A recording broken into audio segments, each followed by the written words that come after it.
Well now, isn't this an interesting pickle? The Dallas Mavericks have decided to part ways with longtime GM Donnie Nelson. Donnie Nelson has been here since 1998. He is the man responsible for acquiring Dirk Nowitzki and Steve Nash on the same day. There are 3 MVPs in that one day of transactions alone. Granted, Nash won his 2 with Phoenix after leaving Dallas, but still. Donnie Nelson has done a lot for this franchise. He helped build the championship team in 2011 as well. That can never be understated. But it would be very misguided to say that since the title, he's been just as good at building teams. He really hasn't. The Mavericks have swung big for the fences year after year after year for big name free agents and struck out every time. The biggest free agent they ever got was DeAndre Jordan the second time, and that is bad. If you want to say not DeAndre, then what are you saying? Harrison Barnes? No, come on, man. It has not been a good track record for Donnie post-title, and that's why this had to happen. Now, he also gets credit as well for the draft day trade with Atlanta to get the 3rd overall pick, which was Luka Doncic. So that's something to consider as well. That's a very good final piece to his resume.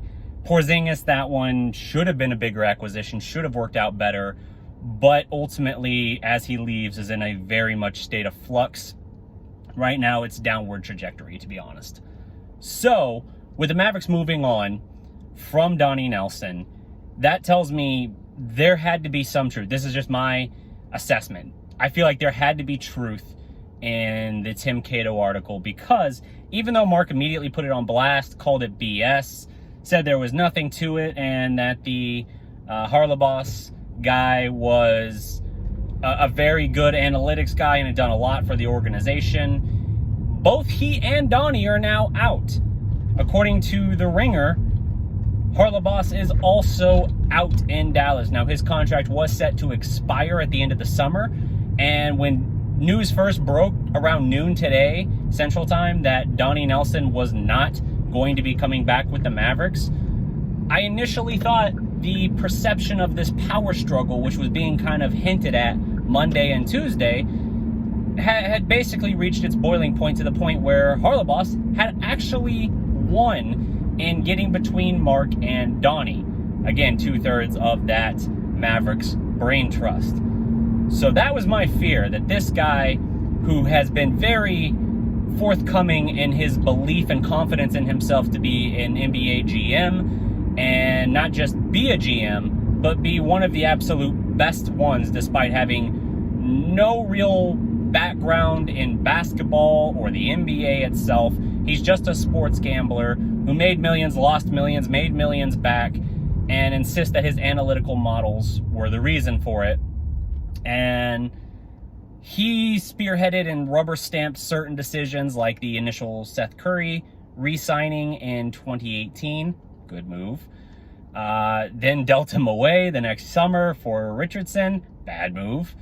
He made, according to the sources in Tim Cato's story, on draft night, he made the decisions on both of the Mavs' first 2 picks without even consulting the Mavericks scouting department, which is just baffling. Now, because of the past year being what it was, the draft was virtual. While he was there in person, the scouting department had to participate via Zoom with the War Room, and he did not consult them, despite the fact that for one of the 2 picks, be it Josh Green or Tyrell Terry, there were serious reservations and disagreements about whether or not that was who Dallas should pick.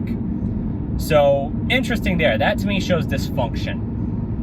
And it seemed like this source that people actually thought might be Haralabos himself was pointing at Donnie and saying, hey, man, he's not building a good team here. He's what's putting this franchise behind as they're trying to build a contender again and jeopardizing things with Luka. Meanwhile, the source pertaining to the story is like, no, Haralabos is the problem, because Luka doesn't like him, and no one else really in the organization, other than maybe Mark, really respects him. So that was a major thing. The fact that Mark was so vehement in his opposition to the story told me there had to be something there, at least grains of truth amid the story, because you don't have that reaction to it. I could go out tomorrow and make a video saying Mark Cuban pushed an old lady down in the street yesterday.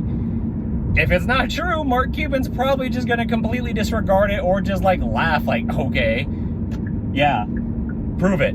You know what I mean? Like, he's going to completely brush it off. The fact that he responded so angrily, and the fact that he was basically continuing to respond to tweets, not just the initial, like, the story is false, it's total BS.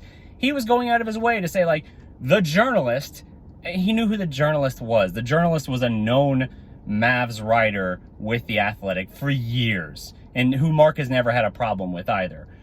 He's like, the journalist didn't even bother to reach out to me until just before publication. It's totally false, totally an opinion piece, blah, blah, blah.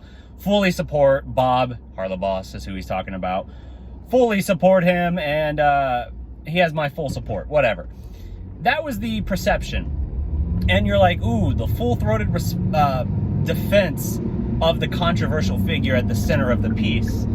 That's discomforting, because that suggests that this guy's not going anywhere. Then you hear the story about Donnie parting ways with the franchise, and we're told, you know, your typical, like, oh, we want to make both sides look like it was, you know, totally agreed upon, mutual, like, oh, we're just agreeing this isn't the right idea. It's basically, hey, step down and we'll give it these terms so it sounds rosier and better than, yeah, we're going to go a different direction. We're going to let you go. That's what it was. So Donnie steps down in the most, you know, PR-friendly way possible. And everyone looks at it and they're like, and I did too. When I initially posted the thing in the community tab about the news, I was like, oh, good God, this guy's about to, like, he completed his power grab, essentially, is what it sounds like. Now, we were going to have to see how that developed, but I was terrified that was going to be the case, that the very volatile, controversial figure at the center of a lot of recent Mavs decisions now had sole control, is how it sounded, and that was not a comforting thought. The fact that we then got the update from the Ringer saying, no, he's out as well, a complete GM search is going to go underway now, that's both good and bad. It's good because I'd rather go that route than bring in Haralabos as the new GM, and it's bad because it's still, as I've said many times, the most crucial offseason in the history of the Dallas Mavericks. And the thought of now, on top of everything, having to kick it off with a general manager search is frankly kind of horrifying. Like, that's not what you want to have to do. Donnie Nelson was the GM and president of basketball operations. So, major philosophical shift is what will follow. Odds are, whatever you bring in, now, I'm not saying like it's going to be like, hey, clear house, rebuild. That would be the opposite of what you want to do right now. But you're going to see, this just makes me more convinced, we're going to see substantial moves. Now, that doesn't necessarily mean that the Mavericks are going to, I think it makes them more likely to swing big in free agency. Maybe they throw a nice fat contract to Lowry or DeRozan, 1201 on the dot as soon as they can sign guys, or verbally agree to guys with new contracts. Whether it's that, or it's, or I should say, because both could be true. They could also go the route and say, you know what, we're bringing in 4, 5 new guys, and we'll make a trade, and we're gonna bring in 4 or 5 new guys total to this team over the course of the summer. A total shakeup is what I'm saying. Not tear it down, rebuild, let's go worry about getting young guys playing time and draft picks and all of that, but nevertheless, a very aggressive approach in the offseason. With a new GM, that feels more likely to me now. And I just wish I knew what to expect, because not knowing who they're going to bring in, I know there's names out there, people are already floating around. One that intrigues me is literally a guy honestly, he's never done it before, but I think he's earned the right, and he's got enough clout with the franchise over the course of his playing career and more front office career. Michael Finley is an interesting one in that regard. There are other names as well, which I'm going to do a follow-up video, I think, in the next day or so with any, and we're going to talk about some of these names we want Dallas to consider, who we want them to pursue specifically, and what that would mean, what it would look like for the composition of this roster moving forward. But that's it for this video, man. This is just a quick update for those who still don't know exactly what's going on. The Mavericks have parted ways with Donnie Nelson after 24 years with the franchise, and it is an earth-shaking move in Big D, because no matter what, this signals a point of drastic change, and we're tempted to automatically assume that's for the better, and it certainly could be. But it's also worth noting, great change sometimes goes the other direction, even if you think you're making the right move at the time. As I go through this tree tunnel here, so I'm sure the lighting is going nuts on the video.